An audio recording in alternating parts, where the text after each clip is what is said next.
This is the first time Doug's given me the mic, and so he can't interrupt me. And as we talk about systems, I think that's a good system for staying on time and presenting. So anyway, here's the quick story. Doug, about a year ago, said, hey, we need to do control charts because we were all about systems. And control charts, that's how we track to see if we're in control, our processes, our systems. And just because innovation isn't a machine, machines can't create ideas, they can't ship ideas. But we still need to measure something. We still need to give people this ability. We need to move in this direction. But we had all these problems. They're hard to use. There's many different control charts out there. There's not a one-fits-all, is what I said, at least. And we went through it, and about a month ago, Doug said, hey, we really need this for education on campus. So I said, okay, well, I want to do something innovative, and I want to do something different. He said, no, just ship something. I was like, look, you can. I was like, look, I Googled, and there's Excel sheets. Like, people can do this if they really want to. But anyway, then we say, Doug, yeah, we're moving control charts forward. We have an intern. Doug's like, we have an intern? Like, when did that happen? I was like, don't worry, we're moving forward. You don't need to know everything we're doing. I just like it when Doug says, just do the right thing. Just do the right thing. That's my favorite directions he gives me. So anyway, we're working on control charts. And this is Nathan here, and this was the first thing on his second day. I was like, just build this. And of course, then we say, oh, that's totally wrong, do it again. To get them used to development. And so basically what control charts are, essentially any sort of system or data, we track it, and it plots it on a graph, and you have your upper control and your lower control that gets calculated. So Nathan, real quick, will you show them where control charts are and sort of how to open up?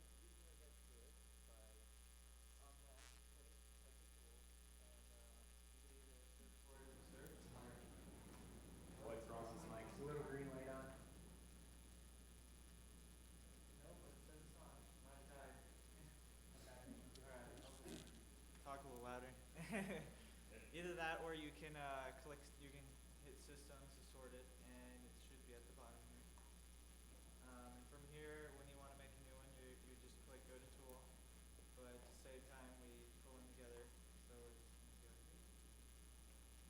So yeah, here's an example what we have going on. We have directions on how to use it and a little bit on learning more. And we want to just pick one control chart that sort of does it all.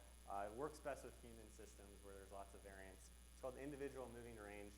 Chose this one because individual means that you only need one data point. You don't need a big collection of samples.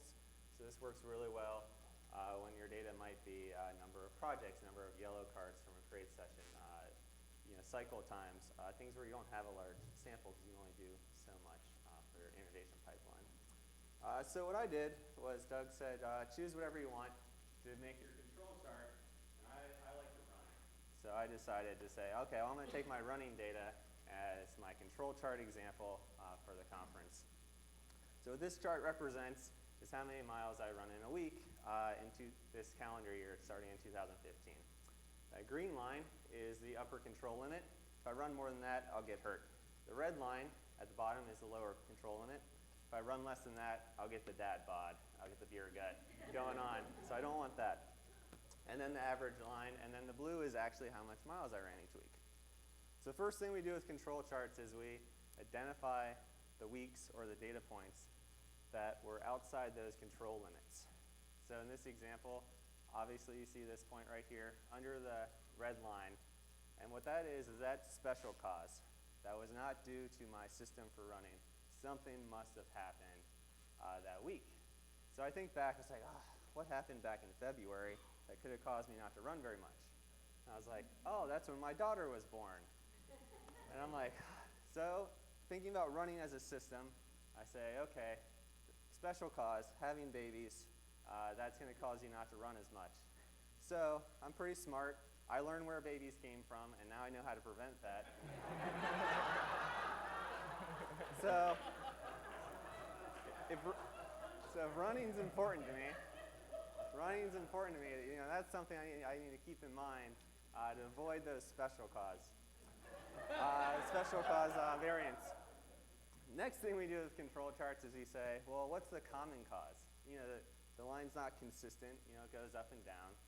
And I say, okay, well, what's causing just the everyday reasons I miss a workout or something?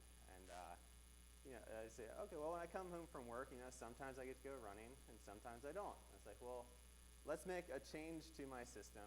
And around data point 15 or so, it's like, I'm going to change my system and I'm going to run in the morning before everyone in my family wakes up. No interruptions, and I can be more consistent. So Nathan, show exactly how we can use the tool to adjust the system and adjust the control chart. Yeah, so that is actually really simple. All you do is you select the point you want to start at, and you click and drag to the point you want to end at, this being the end of the chart. And the chart will zoom in for you so you can see it. And then if you click this button, calculate selected data, it'll redraw the trend lines for you so you can see now that this is his new trend line he wants to go off of. So when he adds values, which you can do over here, just add a couple. And then we hit update chart, hit OK. And as you can see, they continued with that trend line, and it'll continue on like that until you want to change it again, or you can also, if you rather just completely get rid of everything in the beginning, you can select that data again, and you can hit save data as a new chart, and it will save it as a new chart, and you can have the original and your selected data as well. And it's also really easy just to copy and paste from an Excel sheet to the add values, or when you make a new chart, it'll just be one enter column, and then you can save, delete, all the typical stuff. Cool. So a few things to think about as we wrap up here is just sort of what data, what systems do you guys want to start tracking? And then second thing is use the tool, give us feedback, what's confusing, what's hard to use, how can we make it better? Preferably do that with enough time that he can work on it this summer before he goes back to school. And then, just like anything what we do, what do you like about it? What do you dislike about it? How can we make it more meaningful, unique? And also, sort of moving forward, we're going to be tying this technology into labs and using the data we do have, sort of moving forward as we treat it as a system. So any ideas you have, talk to us throughout the conference. This is one of the things we're working on. We have other things as well. And that's what we're here for, to build these cool tools. And then next up is Maggie. I'm clapping for myself.